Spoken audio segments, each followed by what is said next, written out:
Hey, what's going on? It's Chris Carrino. This is the Voice of the Nets podcast, a weekly podcast where we dive into all things Nets and beyond with a variety of guests. Today on the program, we thought we would just take a moment to recap the first three games of the season. And to do that, nobody better than my radio partner going into our 22nd season together, the great Tim Capstraw, the Capper, joining us right now.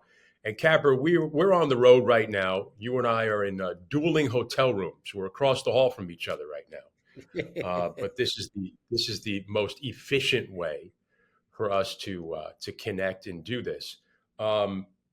We had spare time after the Dallas game, and for a moment I thought, well, we have a lot of time here. Let's do this episode after the first couple of games, the first impressions kind of thing. We like to put these things out on Tuesday mornings. But we said, hey, how about let's wait one more game? Let's wait one more game. Let's get through the Charlotte game. That gives us a sample of three. And then we could still maybe get it out. We'll have to do it Tuesday morning. It won't really be the time we put it out, but we'll have to put it out a little later. Maybe you're hearing this on Wednesday or later on today. Not sure when you're going to get it. Talking to our audience right now, not you, Capper. But we said, let's wait one more day. And boy, are we glad we waited one more day to kind of give a recap, because how quickly things change in your fandom. If you're a coach, you were a head coach. I mean, how quickly one game can change your outlook on a team. Yeah, that's exactly what has happened, I'm sure, to Nets fans, to Nets staff, certainly to myself. Even though the Nets played pretty well in the first two games, when you're losing games, you don't know when you're ever going to win again. You're thinking, I don't know. Charlotte's not that great, but I don't know what we have. But I tell you what, in 12 minutes, or the first 5 minutes of the game last night, you knew things were different. The energy, the excitement, the pace, the defense, the offense, the fast break. It was beautiful to watch, and everything changed right there. I get it that it's the Charlotte Hornets. It's not, the first game was against Cleveland. Dallas, you're playing against Luka Doncic. The Hornets, though, are a team that we think could surprise people this year. And we were having this conversation with a few people now about how there are no gimmies anymore. There are no easy wins in the Eastern Conference schedule. I mean, you want to say Washington is not a top team? Well, they've got a win. The Nets were the only team without a win. So we get it. There's the opponents change, circumstances change. But when you look at the three games in totality, it was like they were building to this game. The first two games, we felt they played well enough to win those games. Like they had a 6-point lead with 1:24 to go in the game against Cleveland.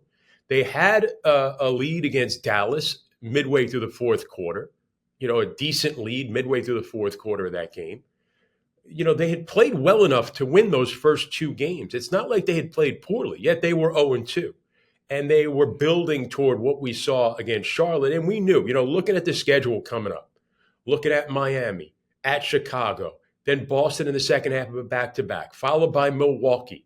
I mean, if you didn't get the game against Charlotte, you were possibly looking at an ugly record. And I think that at this point now, that was you don't want to relax off one game, but there was a sigh of relief in it, in a sense that you got the win out of the way with the difficult scheduling coming up, and you started to look like the team that you thought you could be. Exactly. And you started to understand maybe the formula you need for success with this group. You learned a lot about what you have in the last three games. I think that the Nets learned certainly last night that if they defend well enough and they get out and run, they can be a very, very dangerous team. They scored 42 points in the first quarter, Chris, and missed open shots. If you review the game and you see the amount of open threes that weren't connected on, it's even more encouraging, because you're saying to yourself, wow, Now, the Hornets, well, they're not a great team. One thing Steve Clifford is known for, and they were a top 10 defensive team last year, is they know how to get back in transition, and they know how to guard. Well, they couldn't guard it. They couldn't guard the pace, the space, the force into the paint, collapsing it, kicking back. There's no threes you want more than an inside-out three. That way you're just lining it up in the basket. Nets had a number of those. They played great basketball. The ball was popping. The ball had energy. We said that last night. And the formula is starting to come together to understand what it's going to take to have a good team, a team that people got to look at and say, woo, they're dangerous. Now, Cam Thomas has contributed an awful lot to that. I can't deny that. But there have been other factors and other things that look good out there. And it was really fun last night. Well, Cam over 30 points again, third straight game, youngest player since Shaq to have 30 or more points in the first 3 games of a team season. He has been a revelation. Revelation might not be the right word there because I think exactly. we knew I'm not sure Cam Thomas was capable of this. I think, even I mentioned it in an earlier podcast. I think I was talking to Sarah the last time we were doing a little, during the preseason. And I said I thought it was telling that when there was an injury to Cam Johnson, they put Cam Thomas in the starting lineup, and that Jacques Vaughn was giving Cam Thomas an opportunity to grab either it be a starter or a major role with this team, that he wasn't just going to be kind of a roll the dice kind of guy as he'd been in his first couple of seasons, but was going to be a player that's going to play a major role with this team. And, right away, the Nets are experiencing some injury issues. Cam Johnson is now going to be out for a little bit with a calf strain. Nick Claxton went down. Last night, first half, Spencer Dinwiddie goes down. But Cam Thomas now has stepped into the starting lineup. And, we always knew he can score. The question with Cam Thomas has always been, can he score and make the offense better? Can he score and do the other little things that he needs to do? Is he going to be able to play with the team defensively? And you could say a little bit that becomes a little overrated sometimes when you can just go out and score. Just score more than the other team. But sometimes it's a little different when you score in isolation situations as in terms of what it does for your offense. And I think the difference with Cam Thomas and the revelation has been that it's not just he gets the ball and it's ISO Cam. He's scoring now within the offense. Yes, he's still going to get it late in the shot clock and he's going to go ISO. Yes, he's still going to try and take his man. But at the same time, it fits. He's providing something and it fits with the other players that are on the floor. Yeah, it's a little bit, it's more decisive. It's not a lot of sideways dribbling where he's thinking about what he might do with it. And again, you got to give him some leeway to do that. He's a prolific scorer. What I like is that I like the way he's getting all the way to the basket at times. He's getting all the way to the rim, and he's so strong in the air, the way he can power through people or around, or he can finesse. His mid-range game when he gets the spots. He shoots the three well. He is a dynamic scorer, and I think we talked about players getting better in the offseason, and now Cam is a couple years in. He also understands if he doesn't do that, he's not going to play. So he's now become a complete player. We know a great offensive player and an adequate defender. And that's what you want from him. Jock deserves credit for not, for this off season of taking the time to get to know these guys and then communicating exactly what he wants. And a guy like Cam now wanting to give that to the team. It's been really enjoyable. Yeah, and even Jacques Vaughn was talking about it last night with us before the game about how, in the past, the way the team was made up, it made sense to play ISO ball offensively. When you had star players like, Kyrie Irving, Kevin Durant, it doesn't make sense for them to play that way anymore. But you can a little bit with Cam because, like you said, like you just described, he is so good at scoring.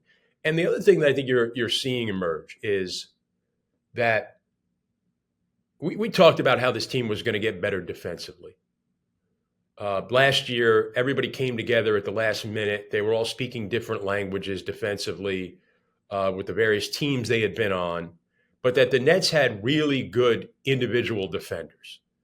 When you talk about Mel Bridges, Dorian Finney-Smith, Royce O'Neal, Nick Claxton, I mean, all really good guys with defensive reputations.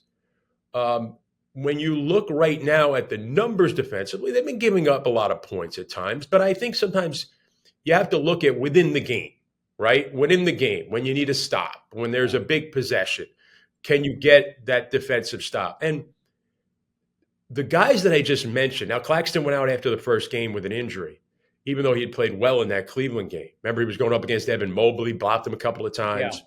Yeah. The Dorian Finney-Smith, Royce O'Neal, when you have those guys out there with Cam Thomas, they'll make up for any deficiencies that Cam Thomas has defensively. And, Ben Simmons is out there. The team has played well when they've got guys like Lonnie Walker on the floor, Dennis Smith Jr. I mean, we're seeing potentially a team that, we saw it in the game against Cleveland where it was their defensive lineup that actually got them back in the game. So I think we could talk about, pace is linked to defense a lot, right? You got to get stops or turnovers to get out and run. We saw that last night against Charlotte. We saw that defensive lineup be just stifling against Cleveland and turn what was a deficit into a lead in the second half. More part of the recipe of how this team is going to get going and how it's starting to grow through the first three games. Yeah, no, and think about what the defense does, right? If the defense is good enough and the rebounding is good enough, you saw it last night, Ben Simmons then has become such a factor in the games. He is an unique talent that is enjoyable to be a teammate with out there, Chris. Let's just be honest. If you're getting stops and he gets the ball and you're in transition, he wants to find you. Some of it may have with he's not super confident and picks his shooting the basketball. Well, how much fun is that to be a teammate of? Because he's going out of his way to find it. First of all, he gives the ball up early at times. He gives it up early. His kick up, snapping of the wrist, chest passes are beautiful. They're J Kidd like. The way he connected on a couple of those in the beginning of the game, right? Over the top touchdown passes. Then when you're sprinting up the floor and you're attacking, he has that force to go into the paint. Can he score? Yes. Does he? But he's kind of like he's attacking to pass, and he surprises you when he shoots the basketball. But he gets into the teeth of the defense. The defense collapses, and then the ball is sprayed, and it's either shot or moved, and it becomes a contagious way to play the game that is led by the defense, led by the outlet in Simmons getting that ball up. And then guys, he wants to move it. Other guys want to move it. Guys want to score it. The rhythm, it's hard to keep up with. And it was really enjoyable last night. If you can, I think a couple of the tweets you got, bottle that. We want to bottle that formula. Well, that is the formula that makes him look really good on the floor. And when he looks good on the floor, the Nets look good. Well, let's face it, Tim, that was a big, the wild card coming into this season. Everybody said, well, where's the bar for the Nets? Where are we setting the bar for this team? And a lot of it was, well, if Ben Simmons is healthy and going back to look like the Ben Simmons of, when he was an all-star, all-defensive player, then the bar can be set a little higher with this group. I think the first two games you didn't notice Ben Simmons as much. And then what made that game against Charlotte even more a little bit of a sigh of relief game is that first quarter and what you just described with Ben Simmons. I mean, that changes your outlook. You see what he's capable of. We even saw him get to the line against Charlotte, which he hadn't done in the first two games because he was aggressive and went hard to the rim. Now, that's probably something he'll do more of or needs to do more of. Again, he's got to get going again. It's been a while since he played, in real Yeah. NBA action. But certainly your outlook changes when he's pushing the pace and dishing and swishing like we get Clyde in there. Now he again, he's a unique, talented player, and he's a force out there. And listen, game one, Cleveland didn't notice him so much. Dallas saw him a lot more, right? He's gotten better each game. Now, what you see from him is he's getting, he got what, 10, 11 points last night. And he got to the basket. And he did 5 of 6 from the field. That's terrific. Okay. He doesn't need 16 to 20. That's not what he can, if he just plays the straight up, and he played straight up good defense. Didn't get silly reach fouls. I don't like those. I just want him to be a physical force defensively, and getting out, pushing it, playing the game, almost a triple double. Chris, he had 8 assists, right? He could have had 13 because there are a lot of guys who were open off of beautiful kickouts, and the shots were really nice. And again, I just think he was a big part of the collective energy that was going on to start the game. He came out, the force, and I'm sure the topic is going to come out, and it already has, and it's been for a year, all last year and all that, is that, he's playing with an open floor, right? He's playing with shooters around him. So I think that is going to be, we talk about the recipe that Jacques Vaughn is trying to figure out. How can he bottle this formula? I think that's going to come into play as time evolves with this team, to see exactly who fits with who, when, and where. But to see him go up and down the floor and see these guys, the wings being filled and decisions being made and shots being taken with confidence, man, that's hard to guard and a lot of fun to play. So just to kind of recap, I think we've hit headlines right now. I think we've gotten the headlines of through the first 3 games, even though the Nets are 1-2, they've played well. And their best game was their last game against Charlotte, and they got to the win column. And we saw them with the ability to get stops and run and play the kind of style we thought we would see with this team. So it's good to see that so far. We've touched on Ben Simmons and his evolution over the first 3 games and what he can be. The obvious big headline, Cam Thomas and his scoring ability. We've touched on the injuries, right? Cam Johnson is already out. Nick Claxton was out. Dinwiddie gets hurt against Charlotte. So I think these are the major things that we've covered. Now let's dive into some of the hidden gems, Cap, or the Easter eggs. Because for me, the big one has been the play of Dorian Finney-Smith. We showed up in Dallas, and we knew this a little bit, but then when you're there and on the ground in Dallas, and we start talking to some people, and you start seeing Dorian Finney-Smith interact with people at the arena in Dallas, he is beloved there. I mean, universally just absolutely loved by that city and that fan base. And they were so disappointed to see him go in the trade to the Nets. We've talked about the organization still rallied to help him with freeing his father from prison, even though he was not with the team anymore. It was a process that they had started, and they continue with that. Shows you what they think of Dorian Finney-Smith.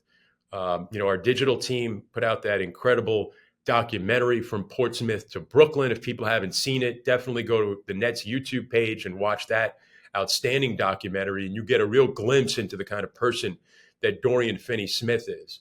But Tim, last year when the Nets got Finney-Smith, again, the rep of being great defender, can hit the 3, didn't shoot it well last year, was 30%, was not in rhythm, just didn't look like the kind of player that the Nets thought they were getting.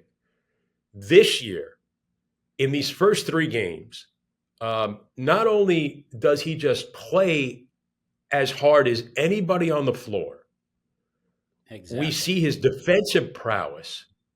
You're starting to really see it. It's coming out. It's obvious. And he's shooting 45.5% from behind the arc. I think out of anybody, I have as much fun watching Dorian Finney-Smith with this Net team. Last year I was talking about how I'm president of the Royce O'Neal fan club. Well, I think Yeah. I'm starting another chapter, and I think I may start the Finney-Smith fan club and be president of that. If I can be president of two fan clubs at the same time, I don't know, I'll get a ruling on that from you. Yeah, I'm only going to allow one. I'm only going to allow one, but I understand. I couldn't agree with you more. What a pleasure Okay. to watch. Here's the other thing, Chris. He shot it well in preseason too. He's 50% in preseason, and we thought that like he could only maybe make the corner three because Luka could get him the ball as he skipped it over the top to the opposite corner. He could set his feet and shoot the three. I think he's making the above the break three. He's doing it with confidence. He missed he could have made a few more last night. I mean, he was open. And again, that's playing that small ball 5 position. He is going to be there. You know, it's going to be hard. It's going to be interesting to see how much the Nets can get away with that. But if there's a guy you want to hang your hat on, because you're going to have to give up something. We saw even Mark Williams last night able to get the ball and be able to make some dunks. And there's some guys around the league that it's not going to work particularly well with. But if he can offset the interior size of some of the big men in the NBA playing small ball 5 by his ability to shoot the ball, that will neutralize a lot of that size. And man, I don't think he doesn't back down to anybody.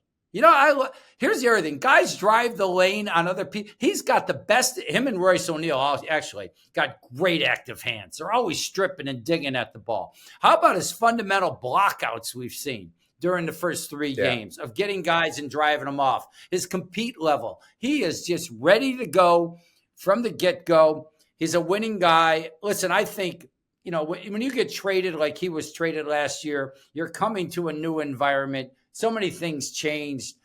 Yes, he wasn't clicking, shooting the basketball. You liked his compete level, but he has been a bit of a surprise because I just love his all-around game. And I love watching guys shoot in warmups. You know, it's like my thing. I like to see how consistent they are and all those kind of things in their fundamentals. I watch him shoot around. I think it's going in all the time when he's shooting around. He's a good shooter. So if he can keep that up, he is a terrific player, terrific winner. And you mentioned it, you know, I think rebounding to me becomes sometimes it's an overrated stat in terms of individuals looking at their rebound totals. I think team rebounding is huge, but sometimes not all rebounds are the same.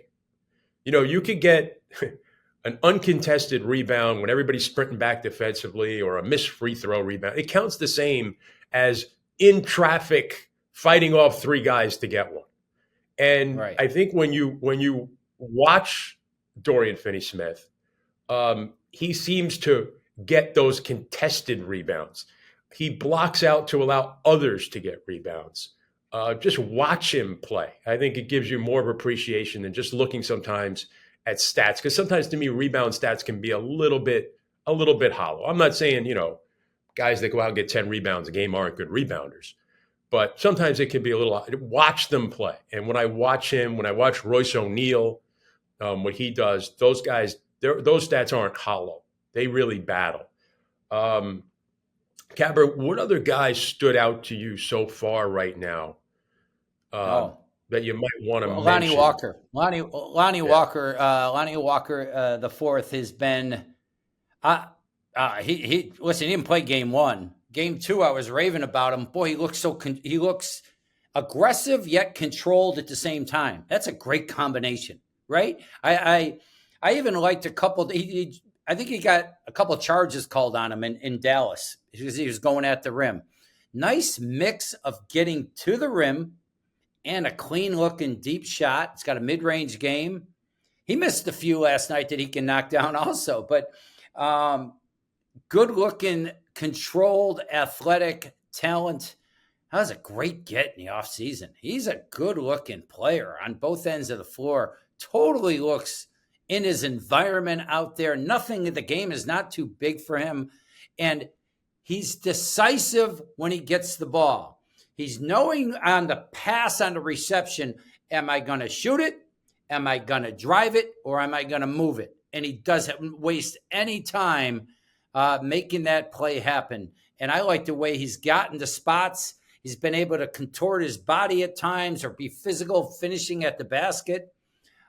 He's knocked down threes. He can run the floor. He is going to be a major contributor to this team. And again, the parts of this team, there's something about it that fits pretty good, which is exciting to me. Like some guys might not be, great on. Well, I think he's a good player no matter what, but I think the parts fit pretty good on this team, and that's what's intriguing to me. I hadn't thought that, that term, the sum is greater than the parts. I thought that last night when I was watching the Nets play, that all these guys might be on the right team. Maybe Ben Simmons is on the really right team for a lot of reasons. Maybe Lonnie Walker is getting this great opportunity at the right time. Maybe Dennis Smith Jr. is the right guy in the right time and a team that needs what he provides.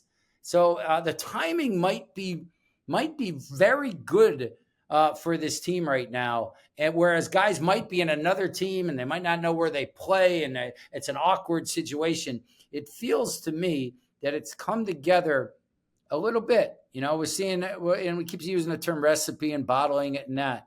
And again, we said this before the season. Let's not forget about this.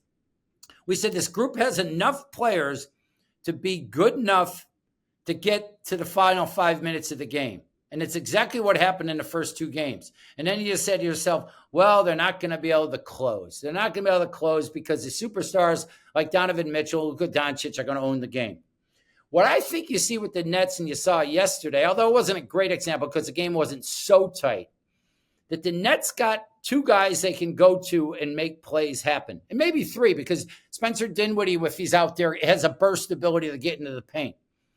But I like the tandem idea of, yes, Bridges is good and he can be a good player, but maybe he's not one of those guys you can exclusively rely on. So what the benefit of, now you discovered the revelation of Cam Thomas.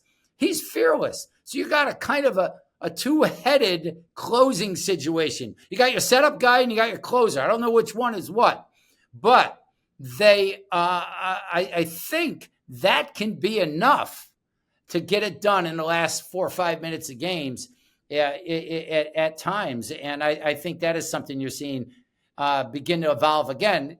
Small sample size, but a heck of a sample size. Yeah. Maybe it's like, remember the Mets years ago? I think it was like Roger McDowell and I don't know. I forget the other one. Was it where Jesse Orozco? Maybe I forget who it was. But they used to have two closers and they would put one in right field and then alternate them depending on who was at bat. Maybe we got a double-headed closer. Yeah, right something. There. I love throwing things out and you just making it work, man. That was beautiful.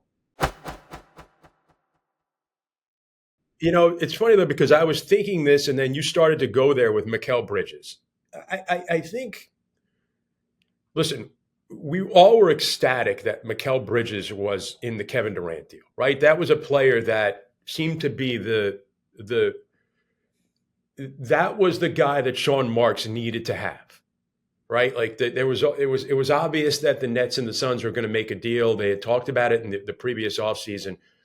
And it seemed to be the hangup was that the Suns didn't want to get rid of Mel Bridges, and the Nets were not going to do a deal without Mel Bridges. The reason that he was in demand was the player he was in Phoenix, right? I mean, the player we've seen in his career, a complimentary scorer who was an all-league defender. And right. When he came to the Nets, suddenly he was scoring more, and you started to project maybe he could be a go-to guy. Maybe he could be your number one scorer. We don't know, but now I think with the emergence of Cam Thomas, he can be that player with the Nets. But as you mentioned, with Cam there, he maybe doesn't have to be the primary scorer. He can be at times. It can be at times, yeah. But maybe that's better. You talk about this team fitting. Yes, I'm just saying the sum of those two might be what you need. What makes Cam Thomas a top player now in the NBA, I think he's an all-star player, is that he's one of the best two-way players in the NBA.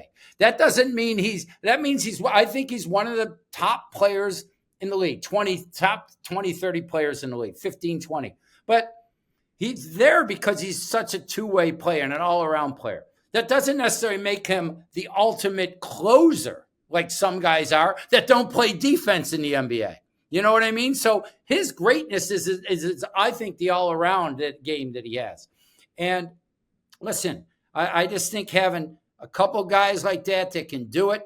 I also think Dinwiddie is a guy that with floor space, remember in his time, when he's making good decisions, can get to the rim and let people and make plays also. And other guys that if they're converged on and the ball's doubled out of their hands, they're all capable shooters. So I think it might not be done in a superstar manner, but again, but I think that combination of those two could be enough because we thought this net team might get to that 5-minute mark. But then the two first games, you're like, yeah, it's going to be frustrating, even though they're going to get there. But listen, the Cleveland game was, you want that one back so bad. You're up 6 with a 1:20 to go. Now, Dallas, listen, Luke is going to make those. If he's making those shots, I don't know what closer is going to beat him on the other end. So, but I think the Nets are learning things. Listen, there's a lot of things to like.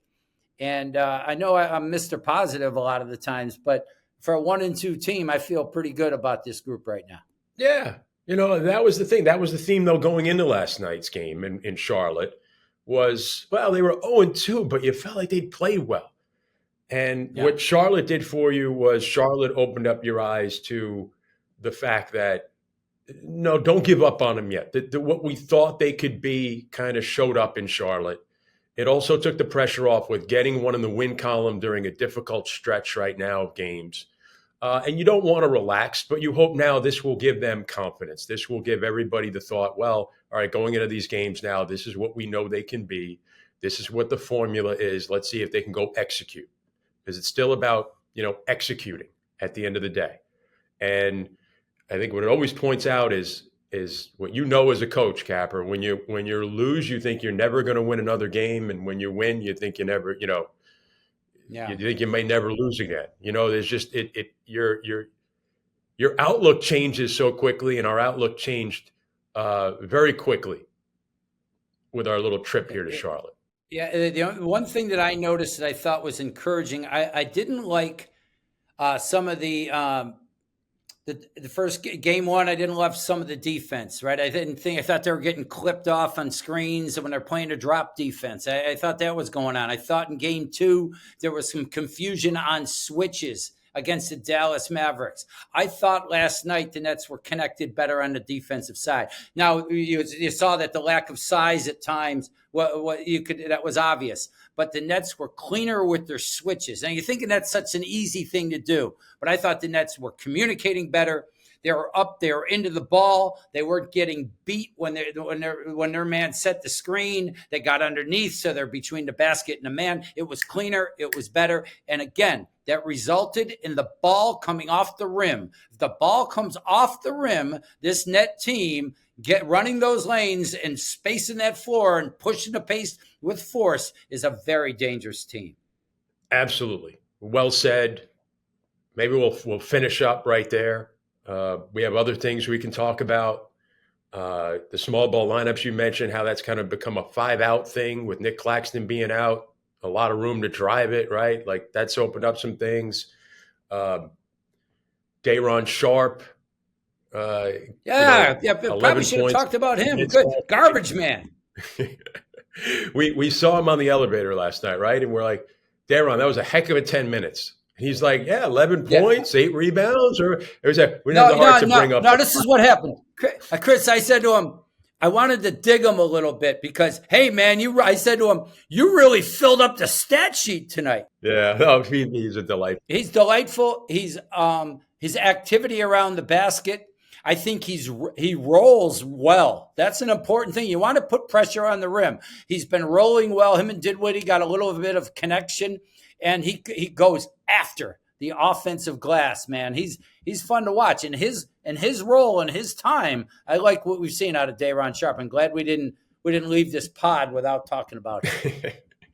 Absolutely. Well, we covered a Fred lot. Sanford. Nobody knows who Fred Sanford is, but he's a garbage man. But he's Fred Sanford. There you go.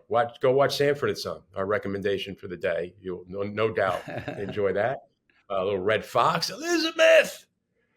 And now we're on our way to Miami, then Chicago, Boston, Milwaukee coming up. Man, it's a tough schedule, but we'll see if the Nets can grab one of these.